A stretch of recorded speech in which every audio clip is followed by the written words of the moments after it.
most accurate local forecast starts now with meteorologist Dan Tomaso.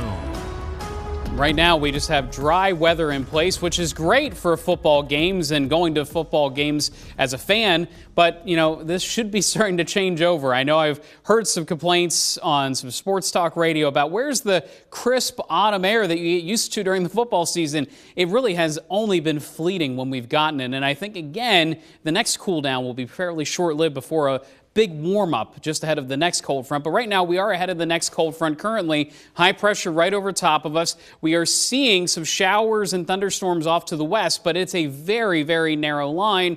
And we're dealing with several inches of deficit in terms of our normal fall rainfall across Pennsylvania, across the Northeast and the Mid-Atlantic. It's not just us dealing with very, very dry weather. Here's a live view of Camp Hill. And again, there's a football field, and it's been great for Friday night football games.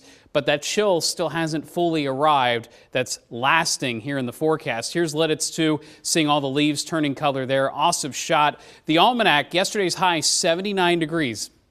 Just 16 degrees above average. That is a very significant number.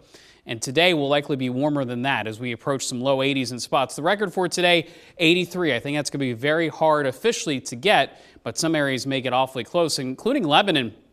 It's been running a little bit high, but noticing the readings around it, 78 degrees in Reading, it's certainly possible we're into the low 80s in Lebanon City, 72 in Chambersburg, 75 in York. Again, these numbers will continue to rise thanks to the dry air, thanks to the sunshine. It leads to these big temperature differences from morning to afternoon and then again back to nighttime. Now, tonight won't be as cold. Temperatures in the 40s and 50s ahead of this cold front. We still get the return flow tomorrow. Tomorrow may be the warmest day of the week, but there will be some additional clouds. So there will start to be some changes. Unfortunately, those changes don't include rain. So today, cloud free. Tonight, the same deal. Now tomorrow, we start out with some high clouds, still plenty of blue sky. And finally, by the end of the day, perhaps some puffy cumulus clouds, but those do not produce rain here locally. It stays off to our north. Thursday's dry, Friday's dry too. So we continue to see zeros showing up in the model guidance. It's hard to see too long of a stretch where zeros continue to pop up, even in the model world.